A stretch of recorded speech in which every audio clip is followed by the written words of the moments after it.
لا ولا قوة إلا بالله العلي العظيم. أعوذ بالله من الشيطان اللعين الرجيم. بسم الله الرحمن الرحيم. الحمد لله رب العالمين والصلاة والسلام على أشرف الأنبياء والمرسلين. قال الله في شأنه وما أرسلناك إلا رحمة للعالمين. محبوب رب المشرقين والمغربين وجد الحسن والحسين المكي المدني القرشي الهاشمي المولانا أبي القاسم محمد محمد وآله الطيبين الطاهرين المعصومين المظلومين ولعنة الله على أعدائهم وغاصب حقوقهم ومنكر فضائلهم وعظمتهم أجمعين.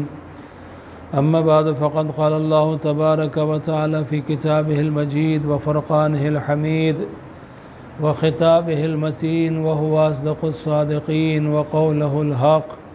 بسم الله الرحمن الرحيم. والعصر إن الإنسان لفي خسر إلا الذين آمنوا وعملوا الصالحات وتواصوا بالحق وتواصوا بالصبر. اللهم صل على محمد عزیزان محترم، اس فرش عزا کے صدقے میں ہم لوگوں کو یہ موقع ملا ہے کہ ہم ذکر فضائل و مصائب محمد و آل محمد علیہ السلام کو بیان کریں اور اس تذکرے کی روشنی میں اپنی سیرت کو، اپنے کردار کو، اپنے اخلاق کو، اپنے ایمان کو بہتر بنائیں اور ہم کامیاب ہوں. اس لیے کہ ہر انسان کی یہ خواہش ہونی چاہیے کہ وہ کامیاب ہو. کوئی بھی انسان اپنے آپ کو ناکام دیکھنا پسند نہیں کرتا. تو انسان کامیاب ہونا چاہتا ہے. اب کامیابی کے لیے کس چیز کی ضرورت ہے، کون سے شرائط ہیں؟ تو اللہ سبحانہ و تعالیٰ جو تمام کائنات کا خالق ہے، تمام مخلوقات کا خالق ہے، اس نے ارشاد فرمایا والعصر ان الانسان لفی خسر. عصر کی قسم، انسان گھاٹے میں ہے، خسارے میں ہے، نقصان میں ہے. اب ظاہر سی بات ہے نقصان میں ہے انسان. کون کہہ رہا ہے؟ وہ کہہ رہا ہے جس نے اسے پیدا کیا ہے اور جس نے اسے اشرف المخلوقات بنایا ہے. اللہ کی مخلوقات میں سب سے افضل، سب سے اعلیٰ، سب سے عرفہ جو مخلوق ہے وہ انسان ہے. اور اس انسان کے لیے اللہ کہہ رہا ہے کہ یہ نقصان میں ہے. تو انسان نقصان میں ہے تو فائدے میں کون ہوگا؟ تو اب کامیابی کا معیار کیا بنے؟ ایک بچہ جس نے کسی بڑی سے بڑی یونیورسٹی کے اندر، کیمبرج میں، آکسفورڈ میں، کہیں بھی جا کر بڑی ڈگری حاصل کر لی اور اس کے بعد اس کو بہت بڑی جاب مل گئی اور اس جاب کے بعد میں اس کے پاس بے حساب پیسہ آ گیا، کسی کمپنی کا CEO ہو گیا، تو یہ کامیاب ہے؟ یہ انسان بہت زیادہ خوبصورت ہے، لوگ اس کے چہرے کی طرف دیکھتے ہیں، یہ کامیاب ہے؟ کہا نہیں. یہ انسان بہت زیادہ بہادر ہے، طاقتور ہے، یہ کامیاب ہے؟ کہا یہ کامیاب نہیں ہے. تو جو بھی دنیاوی معیار ہیں یہ بھی کامیابی نہیں، یہ بھی کامیابی نہیں. تو خوبصورتی کامیابی کی علامت نہیں ہے، دولت کامیابی کی علامت نہیں ہے، صرف نالج کامیابی کی علامت نہیں ہے، بہترین مکان ہونا یہ بھی کامیابی کی علامت نہیں ہے، دنیا کا بڑا عہدہ حاصل کر لینا یہ بھی کامیابی کی علامت نہیں ہے. پھر کامیابی ہے کس چیز میں؟ کہ الا الذین آمنوا، سوائے ان لوگوں کے کہ جو مومن ہیں. یعنی اس کا مطلب یہ ہے کہ کامیابی کے لیے مالدار ہونا ضروری نہیں ہے، کامیابی کے لیے سلمان ہونا ضروری ہے۔ صلوات بر محمد و آل محمد، اللہم صلی علی محمد۔ کامیابی کے لیے خوبصورت ہونا ضروری نہیں ہے، بلکہ خوب سیرت ہونا ضروری ہے۔ اور جب یہ خوبصورتی اور خوبصیرتی کی بات چلتی ہے تو پروردگار نے کہا دیکھو ایک شخص ہے جس کا نام ہے بلال، وہ غلام ہے، ظاہر سی بات ہے کہ غلام آزاد کے برابر تو نہیں ہو سکتا، تو یہ غلام ہے اور اس کے بعد میں حبشی ہے، اور پھر تلفظ بھی صحیح نہیں ہے۔ توجہ ہے آپ کی، غلام ہے، حبشی ہے، اور تلفظ بھی صحیح نہیں ہے۔ اتنا ظلم کیا جاتا ہے، مگر اس کے دل میں غلام ہے، حبشی ہے، تلفظ صحیح نہیں ہے، لیکن اس کے دل میں اللہ کے رسول کی محبت بہت زیادہ ہے، اور ایسی محبت ہو گئی ہے کہ اب اس کو مارا جاتا ہے، اس کو پیٹا جاتا ہے، اس کو ریگستان میں ڈال کے اس کے سینے کے اوپر پتھر کی چٹان کو رکھ دیا جاتا ہے، اور اس سے کہا جاتا ہے کہ محمد کی محبت کو چھوڑ دو، تو کہتا ہے جان کو چھوڑ سکتا ہوں مگر محمد کو نہیں چھوڑ سکتا۔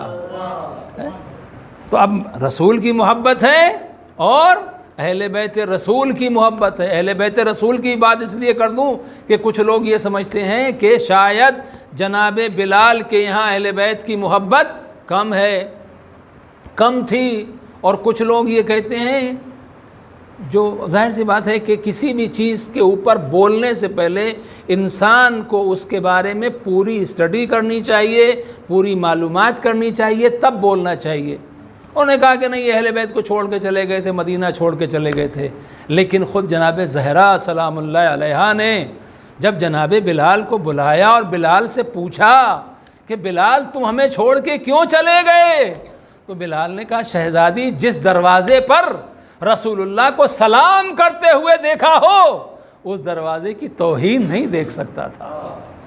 آپ کے اوپر جو مدینے کے حالات بدلے ہوئے ہیں، میں کس طریقے سے اذان دوں اس مدینے کے اندر جہاں پر اہل بیت رسول کا احترام نہ ہو رہا ہو۔ تو عزیزان محترم، اب یہ مشقتیں تھیں، یہ ساری چیزیں تھیں، اور اس کے بعد میں جناب بلال کو آزاد کروایا گیا، اور آزاد کروانے کے بعد میں اب بلال غلام نہیں رہے، یعنی وہ جو غلامی انسانوں والی ہوتی ہے وہ تو ختم ہو گئی، لیکن اب غلامی میں گرفتار ہو گئے محبت رسول اور آل رسول کی۔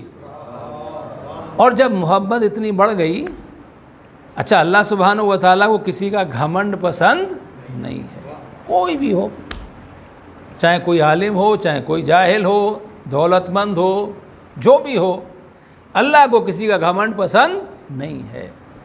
لہٰذا جب دیکھا کہ عربوں کے دماغ جو ہے بہت زیادہ اونچے ہو گئے ہیں، تو رسول اللہ نے کیا کیا؟ اب ظاہر سی بات رسول اللہ نے کیا تو کس کے حکم سے کیا؟ اللہ کے حکم سے کیا۔ کیا کیا؟ کہ بلال کو گلدستہ اذان پہ پہنچا دیا۔ اب بلال اذان دیتے ہیں، بلال کی آواز سن کے یہ جو اپنے آپ کو بہت بڑا سمجھتے تھے اور کہتے تھے یہ ہمارا غلام ہے، یہ تو غلام ہے، یہ حبشی ہے، اس کا تلفظ صحیح نہیں ہے۔ بلال اذان دیتے ہیں، وہ سب دوڑے دوڑے مسجد کی طرف آتے ہیں۔ یعنی آپ فرق سمجھیے، غلام کون ہوتا ہے؟ جو آقا کے حکم پر دوڑ کے حاضر ہو جائے اسے غلام کہتے ہیں۔ تو اب تک کیا ہوتا تھا کہ ان کے اشارے پر بلال دوڑ کے آتے تھے، اللہ نے کہا اب یہ ہوگا کہ بلال آواز دیں گے تمہیں دوڑ کے جانا پڑے گا۔ صلوات بر محمد و آل محمد، اللہم صلی علی محمد۔ تو عزیزان محترم، اب تو پروردگار عالم نے کہا کہ دیکھو صورت و شکل کی بات نہیں ہے بلکہ سیرت کی بات ہے۔ ہم نے بلال کو اس لیے گلدستہ اذان پہ پہنچایا کہ بلال کا کردار بہت اعلیٰ ہے۔ تو آپ مجھے بتائیے کہ اذان دینا بڑی بات ہے یا نماز پڑھانی بڑی بات ہے؟ تو جب اللہ سبحانہ و تعالی اذان کی ذمہ داری اسے دیتا ہے جس کا کردار بلند ہو، تو پھر امامت کی ذمہ داری کسے دے گا؟ اگر کسی کا کردار میں کھوٹ ہے، اسی لیے ہمارے ہاں یہ ہے کہ امام کا یعنی جو پیش نماز مسجد کا ہے اس کا عادل ہونا ضروری ہے۔ اگر وہ عادل نہیں ہے تو اس کے پیچھے نماز جماعت نہیں ہو سکتی۔ ارے جب غیر عادل مسجد کا امام نہیں ہو سکتا تو غیر عادل امت کا امام کیسے ہو سکتا ہے؟ صلوات بر محمد و آل محمد، اللہم صلی علی محمد۔ کوئی غیر عادل جو ہے وہ امت کا امام کیسے ہو سکتا ہے؟ اچھا، اب بات چلتی ہے صحابہ کی۔ رسول کے جو بھی صحابہ ہیں، جو بھی اصحاب ہیں پیغمبر کے، وہ ہماری آنکھوں کے تارے ہیں، ہم ان سے محبت کرتے ہیں، لیکن ہماری محبت میں ایک شرط رہتی ہے۔ وہ شرط یہ ہے کہ ان اصحاب کا رشتہ اہل بیت کے ساتھ بہتر ہونا چاہیے۔ اگر ان کا رشتہ اہل بیت کے ساتھ بہتر ہے تو وہ ہمارے سر کا تاج ہیں، ہماری آنکھوں کی ٹھنڈک ہیں، ہمارے دل میں ان کے لیے محبت ہے۔ اور ہمارے لیے دل کی بات کیا ہے؟ جب صحابہ کی بات آتی ہے تو اصحاب میں سب سے بڑا مرتبہ کس کا ہے؟ جناب اصحاب میں سب سے بڑا مرتبہ کس کا ہے؟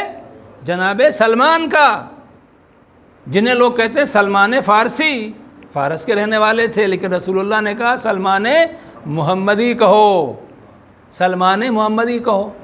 ان کا مرتبہ سب سے بلند ہے۔ ہم اپنے مسلک کی بات کر رہے ہیں، ہم اپنے عقیدے کی بات کر رہے ہیں، دوسروں کے ہاں کس کا ہے وہ ایک بات الگ ہے۔ لیکن آپ ایک بات یاد رکھیے گا کہ یہاں پر مولا علی کی بات نہیں ہو رہی ہے ان کے نظریے کے مطابق بھی، چونکہ عبداللہ ابن عمر سے کسی نے پوچھا، یہ کہا کہ ذرا صحابہ میں آپ مراتب بتائیے، مقام بتائیے، کس کا مرتبہ سب سے بلند ہے، اس کے بعد کون ہے، اس کے بعد کون ہے؟ تو انہوں نے کہا کہ پہلے نمبر پر پہلے ہیں، دوسرے نمبر پر دوسرے ہیں، تیسرے نمبر پر تیسرے ہیں۔ تو اس نے کہا کہ تم نے مولا علی کا تو نام ہی نہیں لیا، تم نے اور سب کے تو بتا دیے مقام، اس کے بعد یہ، اس کے بعد وہ، اس کے بعد وہ، علی کا تو نام ہی نہیں لیا۔ علی کا نام کیوں نہیں لیا؟ کہا تو نے اصحاب کے بارے میں پوچھا ہے، اہل بیت کے بارے میں نہیں پوچھا۔ اگر تو نے اہل بیت کے بارے میں سوال کیا ہوتا تب میں علی کی بات کرتا۔ علی اصحاب کی بات نہیں ہے، علی تو اہل بیت میں سے ہے۔ توجہ ہے؟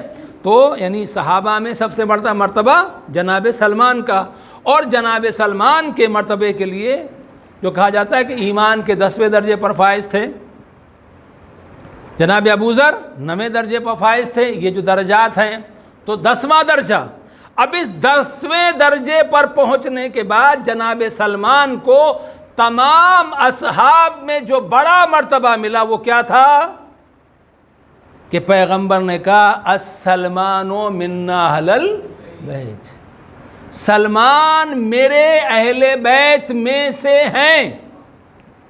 توجہ ہے آپ کی؟ اب یہاں پر ایک فرق ہے وہ سمجھ لیجئے، یعنی کہ جب صحابیت کو معراج نصیب ہوتی ہے تو اسے ڈپلومہ ملتا ہے اہل بیت ہونے کا۔ توجہ کیجئے گا میں کیا عرض کر رہا ہوں۔ دیکھیے میرے سامنے پڑھا لکھا مجمع آپ لوگ جانتے، ایک ہوتا ہے ڈپلومہ اور ایک ہوتی ہے ڈگری، دونوں میں فرق ہے۔ ڈپلومے سے یہ تو کہا جاتا ہے کہ یہ اس کے جیسا ہے، مگر ڈگری ہوتی ہے، ڈپلومہ ہوتا ہے۔ تو جب صحابیت آخری کمال کی منزل پر پہنچتی ہے تو اسے ڈپلومہ ملتا ہے اہل بیت ہونے کا۔ عزیزان محترم، جب صحابیت کی آخری منزل اہل بیت کے در تک پہنچنا ہے تو وہ اہل بیت جو اللہ کے گھر میں پیدا ہوئے ہوں، صلوات بر محمد و آل محمد، محمد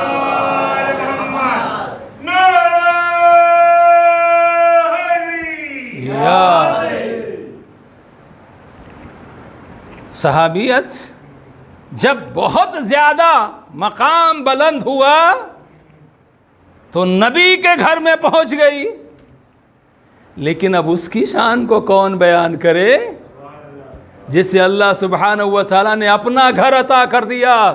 علی آؤ گے بھی میرے گھر سے، علی آؤ گے بھی میرے گھر سے اور جاؤ گے بھی میرے گھر سے، کسیرا میسر نشدی سعادت و کعبہ بلادت و مسجد شہادت۔ کسی کو نصیب نہیں ہوئی، کسی کو نصیب نہیں ہوئی علی ابن ابی طالب علیہ السلام کے علاوہ۔ اب عزیزان محترم، یہ ممبر ہے اور آپ لوگ بہرحال، میں تو بہت قدنا سا طالب علم ہوں، 14 سال تک آپ کے ساتھ رہا ہوں، تو آپ جانتے ہیں کہ یہ سب کچھ عطا اس ممبر سے ہوتی ہے۔ سوچ کے انسان کچھ بیٹھتا ہے، پڑھنے کچھ اور لگتا ہے۔ کئی مولویوں نے جہاں پر بعد میں آئے ان سے مجھ سے پوچھا کہ بھائی آپ یہ بتائیے کہ آپ اتنی مجلسیں پڑھتے کیسے تھے، کہاں سے تھے؟ میں نے کہا میری اوقات نہیں ہے، جب میں پڑھ لیتا وہ عطا کرتا تھا، میں پہنچا دیا کرتا تھا۔ صلوات بر محمد و آل محمد۔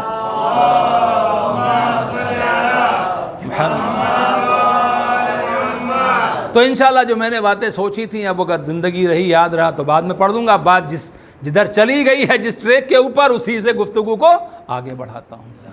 تو جناب سلمان کا اتنا بڑا مرتبہ ہے، رسول اللہ نے کہا میرے اہل بیت میں سے ہیں، بڑی شان ہے جناب سلمان کی۔ لیکن ایک دن، یہ کتاب ہے احسن الکبائر، اور اس کے جو لکھنے والے ہیں وہ ایک اہل سنت کے بڑے عالم ہیں جو شافعی مذہب سے جن کا تعلق ہے، انہوں نے وہ روایت لکھی ہے۔ روایت میرے پاس موجود ہے، کسی کو دیکھنا ہو تو میں پیش کر سکتا ہوں۔ وہی کہتے ہیں کہ ایک دن مولا علی علیہ السلام اپنے مکان کی چھت پر بیٹھے ہوئے خرما تناول فرما رہے تھے، ڈیٹس کھا رہے تھے۔ جناب سلمان نیچے بیٹھے ہوئے اپنے کپڑے کو سی رہے تھے۔ مولا علی علیہ السلام نے ایک مرتبہ وہ خرمے کی جو گٹھلی تھی، کھجور کی گٹھلی، وہ جناب سلمان کی طرف پھینکی۔ جناب سلمان نے دیکھا اور تعجب سے کہا، اگر کوئی اور کرتا تو سمجھ میں آ جاتا، لیکن وہ کر رہا ہے جو نبی کے اخلاق کا وارث ہے۔ جیسا تعجب ہوا، کہا یا علی تم مجھ سے شوخی کر رہے ہو، تم مجھ سے مذاق کر رہے ہو۔ مولا علی علیہ السلام کا سن کتنا تھا اس وقت؟ 27 سال، 27 ایئرس، جوانی کا عالم تھا۔ اور جناب سلمان کا کتنا سن تھا وہ بعد میں واضح کروں گا آپ سامنے۔ میں بزرگ ہوں، میں بوڑھا ہوں، اور یا علی تم میرے ساتھ میں شوخی کر رہے ہو۔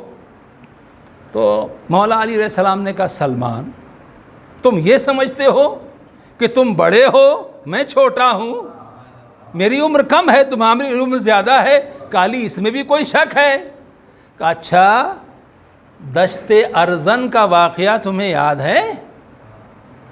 دشت ارزن کا واقعہ تمہیں یاد ہے؟ تو جناب سلمان نے جب سنا تو ایک مرتبہ روایت میں یہ لکھا ہوا ہے کہ جناب سلمان کا بدن کانپ گیا کہ یہ کیا بات علی نے کہہ دی، کیونکہ اس واقعے کے وقت کوئی انسان وہاں موجود نہیں تھا اور میں نے کسی سے آج تک بیان نہیں کیا ہے، لہٰذا علی کیسے بیان کر رہے ہیں؟ کہا یا علی تمہیں یہ واقعہ کیسے معلوم ہوا، کچھ اور بتاؤ۔ مولا نے کہا تم ایک چشمے کے اندر غسل کر رہے تھے، باتھ لے رہے تھے، نہا رہے تھے، اور اچانک وہاں پر ایک شیر آ گیا تھا، اور اس شیر کو دیکھ کے تم گھبرا گئے، اور جب تم شیر کو دیکھ کے گھبرائے تو تم نے پروردگار عالم سے دعا کی، یہ میرے معبود اس شیر سے میری حفاظت فرما، میری مدد کر۔ تم نے توجہ کیجئے گا، مدد کس سے مانگ رہے ہیں؟ جناب سلمان مدد کس سے مانگ رہے ہیں؟ اللہ سے۔ کہا پروردگار اس شیر سے میری مدد فرما، مجھے بچا۔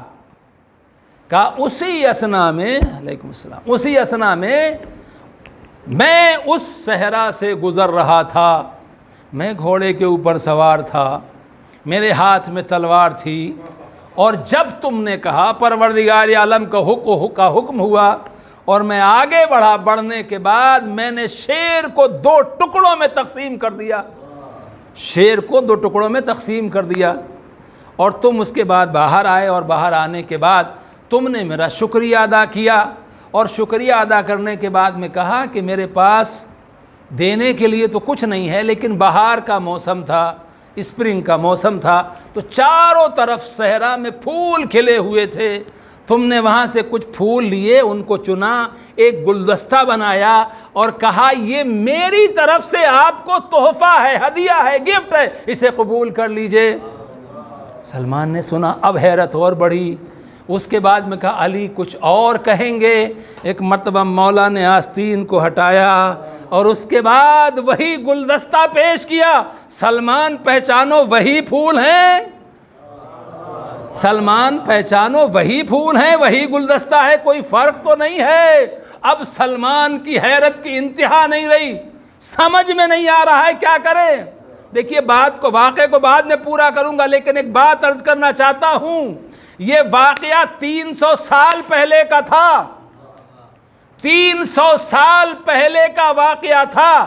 جو پھول جناب سلمان نے مولا علی علیہ السلام کو دیے تھے، 300 سال تک وہ صحرا کے پھول ویسے ہی تازہ تھے۔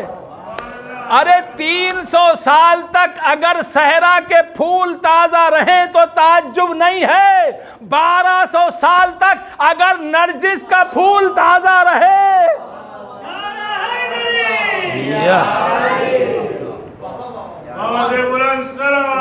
اللہم صلی محمد۔ جبکہ ان پھولوں کا تازہ رہنا ضروری بھی نہیں تھا، وہ تو اس لیے باقی ہے تاکہ دنیا باقی رہے، وہ تو اس لیے زندہ ہے تاکہ ہم زندہ رہیں، نظام کائنات باقی رہے، اس کا وجود اسی لیے ہے، ورنہ سب ختم ہو جائے، مٹ جائے، ختم۔ یہ سب اس امام کی وجہ سے ہے، وہ حجت خدا ہے، اس کی وجہ سے اللہ نے دنیا کو باقی رکھا ہے۔ اب جب جناب سلمان کی بے چینی بڑھی تو ایک مرتبہ سوچ رہے ہیں کہ کیا کہوں، کیا پوچھوں، کس سے، یہ علی ہیں کیا، علی ہیں کیا؟ توجہ کیجئے گا، یہ سلمان کی سمجھ میں بھی علی نہیں آ رہے ہیں، اسی لیے تو رسول نے کہا تھا علی کو کسی نے نہیں پہچانا سوائے میرے اور خدا کے۔ تو ایک مرتبہ چونکہ جناب سلمان کی منزل تھی، لہٰذا ایسا محسوس ہوا جیسے کوئی آواز آئی رسول اللہ کے پاس چلے جاؤ۔ رسول اللہ کے پاس گئے، پیغمبر نے دیکھا سلمان کچھ پریشان ہے، پوچھا سلمان خیریت تو ہے؟ کہا رسول اللہ عجیب واقعہ پیش آیا ہے، پریشان تو ہوں، کیا ہوا؟ اب اس کے بعد انہوں نے پورا واقعہ بتایا کہ میں نے جب انجیل میں آپ کے بارے میں پڑھا کہ ایک نبی آئے گا، اس کی یہ شان ہوگی، میں آپ کے اوپر ایمان لے آیا، اور اس ایمان لانے کے بعد میں آپ کی محبت میں بے چین رہتا تھا۔ میرے باپ کو معلوم ہو گیا کہ یہ ہمارے دین سے کچھ منحرف ہو رہا ہے، لہٰذا اس نے میرے اوپر سختی کرنا شروع کر دی، یہاں تک کہ ایک دن اس نے چاہا کہ مجھے قتل کر دے، لیکن میری ماں میرے درمیان میں آ گئی اور اس نے مجھے بچا لیا۔ مگر میرا باپ مجھ کو اتنی اذیتیں دیتا تھا کہ مجبوراً میں نے گھر چھوڑ دیا، اور وہاں سے میں نکلا، دشت ارزن میں گیا، اور وہاں جانے کے بعد ایک چشمہ تھا، میں نے سوچا چلو غسل کر لیں، میں غسل کر رہا تھا، اسی اثناء میں ایک شیر آیا، اور جب وہ شیر کو دیکھا تو مجھے گھبراہٹ ہوئی، میں نے پروردگار عالم سے مدد مانگی۔ جب مدد مانگی تو اس وقت ایک جوان وہاں پر آیا، اس جوان نے آنے کے بعد شیر کو 2 ٹکڑوں میں تقسیم کر دیا، اور جب شیر 2 حصوں میں تقسیم ہو گیا تو اس کے بعد میں آگے بڑھا، اور میں نے جانے کے بعد اس سوار کی زین کو تھاما اور اسے بوسہ دیا، اور بوسہ دینے کے بعد وہاں صحرا سے کچھ پھولوں کو جمع کر کے گلدستہ بنا کے اس کی خدمت میں پیش کیا۔ یا رسول اللہ، یہ بات آج سے 300 سال پہلے کی ہے، لیکن میں نے کسی کو بیان نہیں کی، کسی کو نہیں سنائی۔ تعجب یہ ہے کہ آج علی نے پورا واقعہ بھی بتایا، اور وہ جو گلدستہ میں نے پیش کیا تھا سوار کو، وہ گلدستہ بھی دکھا دیا، وہی گلدستہ تھا۔ اب میری سمجھ میں علی کی بات نہیں آ رہی ہے، یہ علی کو کیسے معلوم ہوا، کیسے خبر ہوئی؟ پیغمبر نے فرمایا سلمان اب اور آگے مجھ سے سن لو، جب میں معراج پر گیا تھا اللہ سے کلام کرنے کے لیے تو وہاں میں نے ایک شیر کو دیکھا تھا، اور جب شیر پر نظر کی تو میں نے دیکھا شیر کوئی اور نہیں، میرا بھائی علی ابن ابی طالب ہے، میرا بھائی علی ابن ابی طالب ہے۔ اور اس کے بعد جب میں زمین پر آیا تو علی آئے، مجھے سلام کیا، اور اس کے بعد مجھے مبارکباد دی، اور معراج کے واقعے کو علی نے مجھ سے بیان کیا، مجھ سے بیان کیا۔ اب اس کے بعد پیغمبر فرماتے ہیں سلمان پریشان نہ ہو، آدم سے لے کر آج تک، آدم سے لے کر آج تک کوئی نبی، کوئی ولی ایسا نہیں گزرا ہے کہ جب اس پر مصیبت آئی ہو اور علی نے اس کی مدد نہ کی ہو۔ توجہ کیجئے میں کیا عرض کر رہا ہوں، آدم سے لے کر سرکار ختمی مرتبہ تک، اس دن تک پیغمبر کہہ رہے ہیں کوئی نبی ایسا نہیں ہے، کوئی وصی ایسا نہیں ہے کہ جس پر مصیبت آئی ہو اور علی نے اس کی مشکل کشائی نہ کی ہو۔ ارے بھیا ہم سے کہتے ہو علی تو مر گئے معاذ اللہ، تمہاری مدد کیسے کریں گے؟ ارے علی تو وہ ہے کہ جب ولادت نہیں ہوئی تھی تب بھی سب کی مدد کرتے تھے، تو اگر نبی کہیں یا علی مدد تو کوئی مشکل نہیں ہوتی، جب ہم کہتے ہیں یا علی مدد تو پریشانی کیوں ہوتی ہے؟ صلوات بر محمد و آل محمد محمد۔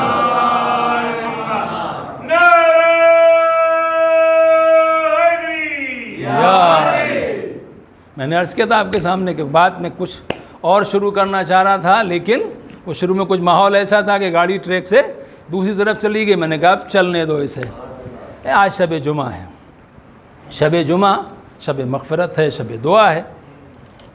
یوں تو آپ کبھی بھی کسی بھی وقت دعا کر سکتے ہیں، اللہ آپ کی دعا کو سننے والا بھی ہے، قبول کرنے والا بھی ہے، مگر اس نے اوقات میں بھی، یعنی جو نماز کی فضیلت، یعنی اس کا مطلب یہ نہیں کہ ہم اس نماز کو ہلکا سمجھ کے چھوڑ دیں، لیکن جو شان صبح کی نماز کی ہے وہ ظہر کی نماز کی نہیں ہے، جو شان نماز شب کی ہے وہ صبح کی نماز کی بھی نہیں ہے، یعنی ہر وقت کے حساب سے ہوتا ہے نا، تو کہا اس وقت میں دعا مانگو قبول ہوگی اس وقت۔ اچھا پھر پورے ہفتے میں کہا شب جمعہ خاص دعا کی رات ہے، کہا دعا کرو، اس میں دعا قبول ہوتی ہے، روز جمعہ دعا قبول ہوتی ہے، جمعے کے دن جو سورج ڈوبنے سے پہلے، غروب سے پہلے، سن سیٹ سے پہلے جو تھوڑا حصہ ہوتا ہے وہ قبولیت دعا کے لیے بہت بہترین وقت ہے کہ جو بھی حاجت ہو انسان اس میں بیان کریں۔ تو معلوم یہ ہوا کہ ہر وقت برابر نہیں، ہر دن برابر نہیں، ہر مہینہ برابر نہیں، توجہ ہے آپ کی، ہر مہینہ برابر نہیں ہے۔ کہا کہ اچھا یہ دعا نہیں پوری ہو رہی، کہ رمضان کے مہینے کا انتظار کرو، رمضان کا مہینہ آ گیا، اب دعا مانگو، اب تو دعا قبول ہونے کا ہی موسم ہے، اللہ دعائیں قبول کرے گا۔ اچھا رمضان کے مہینے بھی گزرتا رہا، کہا اچھا ابھی قبول نہیں ہوئی تو شب قدر میں، اب شب قدر مل گئی تو اس میں دعا قبول ہی ہونی ہے، گھبرانے کی بات نہیں ہے، پریشان ہونے کی بات نہیں ہے۔ لیکن کوئی بد نصیب تھا یا کوئی بد نصیب ہے کہ شب قدر میں بھی اس کی دعا قبول نہیں ہوئی، اب وہ کہاں جائے؟ یہ شب قدر سے لے کے شب قدر تک 1 سال کا انتظار کرنا پڑے گا، تو اس کے درمیان میں کوئی راستہ ہے کہ جہاں انسان چلا جائے؟ آغائے جعفر شوستری نے خصائص حسینیہ میں لکھا کہ وہ کم نصیب جس کی دعا شب قدر میں بھی قبول نہ ہو، جس کے لیے سب دروازے بند ہو گئے ہیں، سب دروازے بند ہو گئے ہوں، اس کے لیے بھی ایک دروازہ کھلا رہتا ہے جسے باب الحسین کہتے ہیں، جسے باب الحسین کہتے ہیں۔ حسین کے دروازے پر آ جاؤ، دعا قبول ہوگی۔ فطرس بن کے آؤ گے پر مل جائیں گے، راہب بن کے آؤ گے اولاد مل جائے گی، آ جاؤ، بس اکڑ کے مت آنا، ایک بات کا خیال رکھنا، در حسینی ہے، اکڑ کے مت آنا، پھر جو بھی مانگو گے ملے گا۔ عزیزان محترم، میں زیادہ میرا زحمت دینے کا ارادہ نہیں تھا، لیکن اب تھوڑی سی بات مکمل کرنا بھی ضروری ہے۔ وہ یہ ہے کہ شب جمعہ، کل جو میں نے حدیث آپ کے سامنے پیش کی تھی، اس حدیث کو ہمیں ہمیشہ یاد رکھنا چاہیے۔ من اراد اللہ بہ الخیر، جب اللہ کسی کے ساتھ نیکی کا ارادہ کرتا ہے، خیر کا ارادہ کرتا ہے، قذف فی قلبہ حب الحسین، اس کے دل میں حسین کی محبت کو ڈال دیتا ہے، وحب زیارتہ، اور ان کی زیارت کی محبت کو۔ لہذا میری ایک خواہش ہے، اگر آپ لوگ اس کو مناسب سمجھیں، وہ یہ ہے کہ ان ایام اعظام ہمیں خاص اہتمام کرنا چاہیے، اور وہ خاص اہتمام یہ ہے کہ ہم روزانہ، آج تو شب جمعہ ہے انشاءاللہ، زیارت وارثہ ہوگی، لیکن روزانہ ہم زیارت مظلوم کربلا پڑھیں، خاص زیارت، چاہے وہ زیارت وارثہ ہو یا زیارت عاشورہ، کوئی بھی زیارت جو بھی ہے وہ پڑھیں، کیونکہ یہ زیارت جو ہے وہ صرف کربلا جانا زیارت نہیں ہے، صرف کربلا جانا زیارت وہ بڑی زیارت ہے، اس کی تمنا کرنی چاہیے، اس کے لیے گڑگڑانا چاہیے، رونا چاہیے، خواہش کرنی چاہیے، لیکن وہ بڑے کریم ہیں، وہ آپ کی حاضری کو صرف وہاں نہیں دیکھتے، آپ جہاں بھی دل سے پکارتے ہو وہ وہیں آپ کی تڑپ کو سن لیتے ہیں۔ تم جہاں سے کہو گے السلام علیکہ یا ابا عبداللہ، وہ وہیں سے جواب دیں گے وعلیکہ السلام یا زائری، اے میرے زائر تجھ پر میرا سلام ہو۔ اسی لیے بعض علماء یہ کہتے ہیں کہ صبح جب اٹھو تو سب سے پہلا کام یہ کرو کہ امام حسین علیہ السلام کو سلام کرو، جب تم سلام کرو گے تو مولا جواب دیں گے، اور جب وہ جواب دیں گے تو پھر انشاءاللہ تم سلامت ہی رہو گے۔ امام زمانہ کو بھی سلام کریں، امام زمانہ کو بھی فراموش نہ کریں۔ بہرحال باتیں بہت لمبی ہو جائیں گی، بس ایک بات مرض کر کے کہ یہ کتنے کریم آقا ہیں اور ان کی منزل کیا ہے۔ ایک شخص مسیب سے ایک زائر چلا زیارت کے لیے، نجب کے سیطرے کے اوپر، یعنی جو چیک پوائنٹ ہوتی ہے پولیس کی، ابھی بھی آپ نے دیکھی ہوگی، وہاں پہنچا۔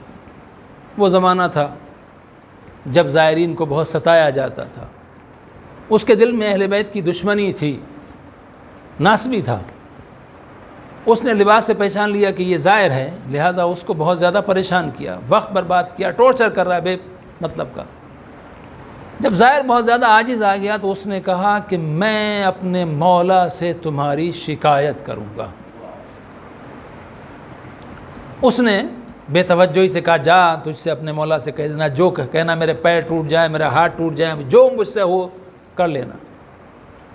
اس نے سنا، اب جب اس نے اس طریقے سے چیلنج کیا تو اس کے دل کو تکلیف پہنچی، کہ مولا جب تک اس نے مجھے میری انسلٹ کی، میری توہین کی، میں نے برداشت کیا، لیکن اب بات آپ تک پہنچ گئی، یہ برداشت نہیں کرتا۔ مولا اب اپنی آنکھوں سے اس کا انجام دیکھنا چاہتا ہوں، مولا جب واپس جاؤں تو میں دیکھوں کہ اس کا انجام کیا ہو چکا ہے۔ گیا، جانے کے بعد میں زیارت کی، اور زیارت کرنے کے بعد مولا اب اپنے لیے کوئی دعا نہیں مانگنی ہے، بس اس شخص کا جو آپ کا دشمن، اس کا انجام دیکھنا چاہتا ہوں۔ کچھ عذاب، دعا کی، ایک دن 2 دن سلسلہ چلتا رہا، یہ اصرار کر رہا ہے۔ عالم خواب میں اس نے دیکھا کہ امام تشریف لائے، اور اس سے کہا کہ تو اصرار مت کر، اس کے لیے بد دعا نہ کر، اور جو دعا ہے وہ کر لے، ہمارے اوپر اس کا ایک احسان ہے۔ توجہ کیجیے گا، آپ رونے کے لیے آئے ہیں، مجلس میں آئے ہیں مولا حسین کی، اور پھر اپنی عظمت کو، اپنے مقام کو سمجھیے گا، اور جو آپ کی آنکھوں سے آنسو نکلتے ہیں اس کی شان کو سمجھیے گا۔ امام نے فرمایا اس کا ہمارے اوپر ایک احسان ہے۔ کہا مولا وہ تو ناسبی ہے، وہ آپ کا دشمن ہے، اس کا احسان آپ کے اوپر کیا ہو سکتا ہے؟ کہا نہیں، اس کا احسان ہے۔ کیا احسان ہے مولا؟ کہا ایک مرتبہ گرمی کا عالم تھا، ظاہر سی بات ہے وہ فوجی تھا، سپاہی تھا، پولیس کا شخص تھا جو بھی تھا، وہ بڑے بڑے جو بوٹ ہوتے ہیں ان کے پہنے ہوئے تھا، تو گرمی کے بوٹ اتارے اور اس کے بعد فرات کے اندر اس نے اپنا قدم رکھا۔ اب اس گرمی میں جب فرات کے پانی میں اس کا قدم گیا تو اس کو ٹھنڈک محسوس ہوئی، اور جب ٹھنڈک محسوس ہوئی تو بے ساختہ اس کی زبان سے نکلا، اے عمر سعد، تیرا اور حسین کا معاملہ کیا تھا وہ تو جان، حسین جانے، مگر تو نے حسین کے بچوں پر پانی بند کر کے اچھا نہیں کیا۔ اتنا بڑا دریا بہہ رہا تھا، حسین کے بچے پیاسے تھے، اگر تھوڑا سا پانی وہ پی لیتے تو تجھ میں اس فرات میں کوئی کمی تو نہیں آ جاتی۔ اور جب اس نے یہ کہا تو بے ساختہ اس کی آنکھوں سے آنسو نکل آئے، اور وہ آنسو نکل کے فرات میں گرے۔ ان آنسوؤں کا حق ہے ہمارے اوپر، اس لیے اپنی دعا کو بدل دے، اس کے لیے بد دعا نہ کر۔ اچھا، اس نے زیارت مکمل کی، واپس گیا، پہنچا وہیں اسی سیترے کے اوپر، اب وہ تو بیٹھا ہوا تھا۔ اس نے کہا آ گئے، کر لی شکایت اپنے مولا سے؟ کہاں کر لی، کیا ہوا میرا؟ دیکھو میں بالکل سلامت ہوں، کوئی کمی نہیں ہے میرے اندر۔ یہ سنا زائر رونے لگا۔ جب زائر رونے لگا، اس نے پوچھا رو کیوں رہا ہے؟ کہا جو میں نے دیکھا ہے نا وہ عجیب منظر دیکھا ہے۔ کیا؟ اس نے پورا واقعہ بیان کیا۔ اب اس نے فوراً سوچا کہ یہ بات تو صرف مجھے معلوم تھی، یہ بات اس تک کیسے پہنچی؟ اس کا مطلب کہ واقعی اس سے کہا گیا ہے۔ بس جیسے ہی اتنا سننا تھا، ایک مرتبہ سر کو پیٹا اور کہا کتنے عظیم آقا ہیں آپ، اور کتنا گناہگار ہوں میں، کتنا کم ترین ہوں میں۔ اور اس کے بعد میں کہا اب میں جا رہا ہوں اپنے مولا کے در کی جاروب کشی کروں گا، وہیں پر خدمت کروں گا، مولا کے در سے وابستہ ہو جاؤں گا۔ شب جمعہ ہے، آئیے ہم دعا کریں پروردگار ہمیں بھی مولا حسین علیہ السلام کے چاہنے والوں میں شمار کر۔ میرے معبود، ہماری جو بھی خطائیں ہیں امام حسین علیہ السلام کے واسطے سے ہماری خطاؤں کو معاف کر دے۔ مولا باب الحسین کھلا ہوا ہے، ہم حسین کے واسطے سے تیری بارگاہ میں دعا کر رہے ہیں، ہمارے حال پر رحم کر، مومنین کے حال پر رحم کر، مومنین کی مشکلات کو آسان کر دے۔ عزیزو، بس یہ جو کربلا ہے نا، یہ کربلا کی تمنا بہت بڑی تھی۔ اس کربلا کی تمنا یہ تھی کہ جبریل امین نے رسول اللہ کو کربلا کی مٹی لا کے دی تھی، خاک لا کے دی تھی۔ آج لوگ ہم سے پوچھتے ہیں نا اپنے گھر میں خاک کیوں رکھتے ہو، تربت کیوں رکھتے ہو؟ یہ تربت وہ ہے جو جبریل رسول اللہ کے لیے لائے تھے، اور رسول اللہ جناب ام سلمہ کو دے کے گئے تھے۔ اور اس کے بعد روایت کہتی ہے کہ جب مولا حسین علیہ السلام آمادہ ہوئے اور جناب ام سلمہ سے رخصت کے لیے گئے، جناب ام سلمہ نے کہا بیٹا حسین جا رہے ہو؟ کہا ہاں نانی جا رہا ہوں۔ کہا بیٹا دیکھو کہیں بھی جانا مگر عراق مت جانا۔ اتنا سننا تھا، امام نے پوچھا نانی کیوں؟ کہا میں نے تمہارے نانا سے سنا ہے کہ میرا حسین 3 دن کا بھوکا پیاسا عراق میں کربلا میں شہید کیا جائے گا، میرے لال کربلا نہ جانا، عراق نہ جانا۔ امام نے فرمایا نانی جس زمین کو حسین کے لیے بنایا گیا ہو، حسین کو زمین کے لیے بنایا گیا ہو، وہ کیسے حسین اب اس کربلا سے دور رہ سکتا ہے؟ باتیں ہو رہی تھیں، امام حسین نے پوچھا نانی کربلا کی زمین دیکھیں گی آپ؟ جناب ام سلمہ نے کہا میرے لال دیدار کربلا کرا دو۔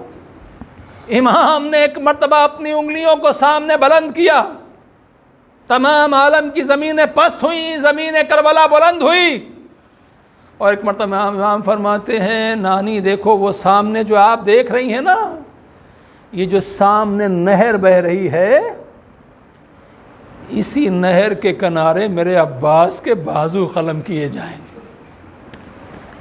اے نانی یہ وہ مقام ہے جہاں پر میرا علی اکبر شہید کیا جائے گا۔ اے نانی یہ جو آپ ایک جو تلہ دیکھ رہی ہیں، اس تلے کے اوپر میری اس بہن زینب کھڑے ہو کے دیکھ رہی ہوگی میرا بھائی کہاں ہے، میرا بھائی کہاں ہے۔ اور نانی دیکھیے یہ جو نشیب ہے نا، یہی نشیب ہوگی کہ جہاں پر تمہارے حسین کے گلے پر شمر کا خنجر چلے گا۔ اتنا سننا تھا، جناب ام سلمہ گریہ کر رہی ہیں۔ اس کے بعد امام حسین نے تھوڑی سی خاک کربلا جناب ام سلمہ کو دی، نانی یہ خاک کربلا ہے۔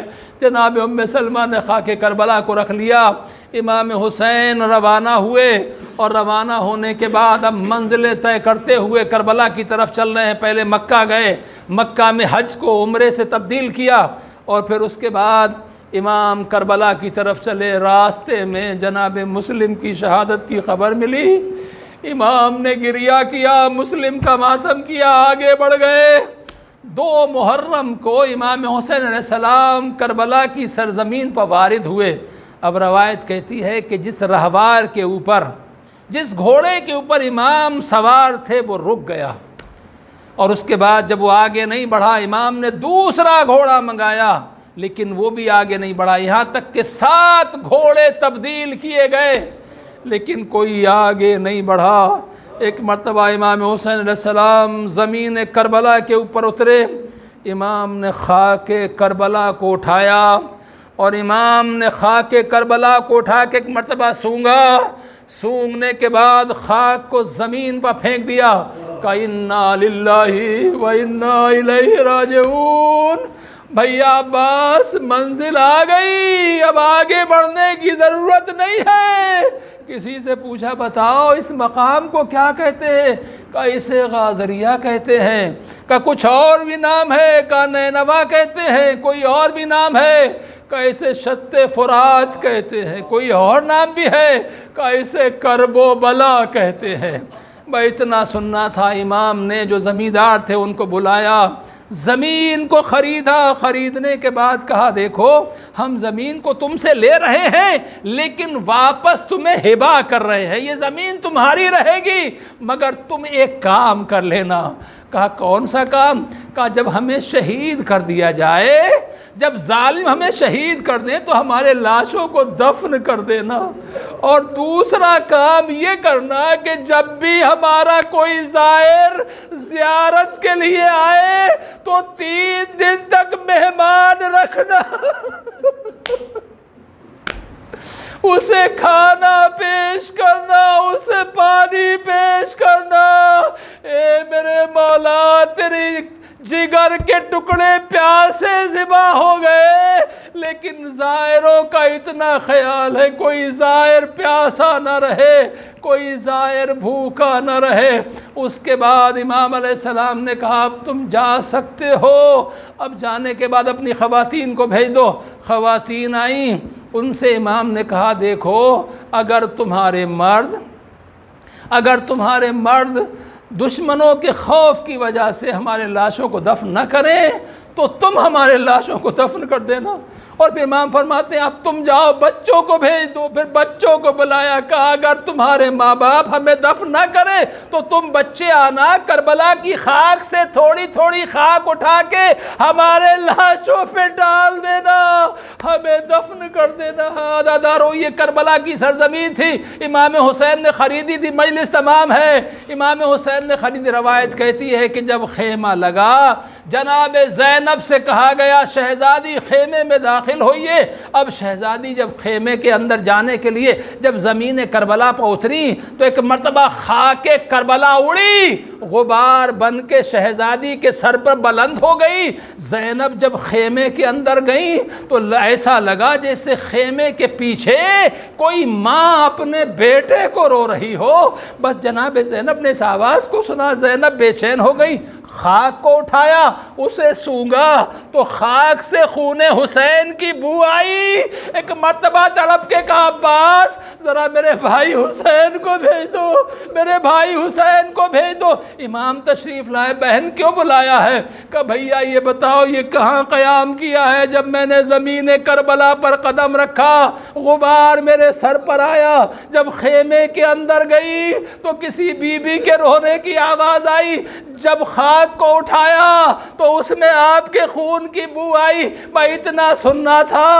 امام نے فرمایا بہن تم نے بی بی کی آواز کو سنا نا، لیکن آواز کو پہچانا نہیں۔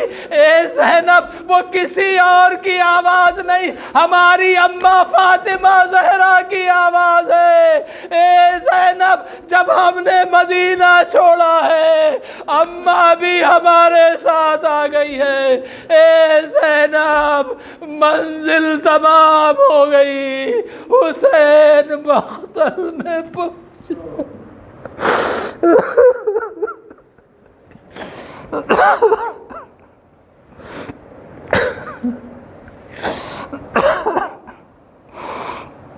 الا لعنۃ اللہ علی القوم الظالمین سیعلم الذین الہی بحق الزہرا و ابیہا و بالہا و بنیہا۔ پروردگار ہماری سزا کو قبول فرما۔ اے میرے معبود ہمارے گناہان کبیرہ اور صغیرہ کو بخش دے۔ میرے معبود مولا حسین علیہ السلام کے واسطے سے ہمیں پاک اور حلال روزی عطا فرما، مومنین کی مشکلات کو آسان فرما، بیماروں کو شفائے کامل عاجلہ عطا فرما۔ میرے معبود جو بھی عزاداران حسین ہیں اور زائرین امام حسین علیہ السلام ہیں ان سب کی جان مال عزت و آبرو کی حفاظت فرما، جو دنیا سے گزر گئے ہیں ان کی مغفرت فرما، انہیں مولا حسین علیہ السلام کے جوار میں جگہ عنایت فرما۔ اے میرے معبود مومنین کی تمام مشکلات کو آسان کر دے۔ میرے معبود ہمارے ایمان کی حفاظت فرما، دنیا میں زیارت حسین اور آخرت میں شفاعت مولا حسین علیہ السلام نصیب فرما۔ میرے معبود وارث حسین امام زمان عجل اللہ تعالی فرج شریف کے ظہور میں تعجیل فرما، اور ہمیں امام علیہ السلام کے اعوان و انصار میں شمار فرما۔ آمین رب العالمین بحق محمد و آلہ الطاہرین ماتم حسین۔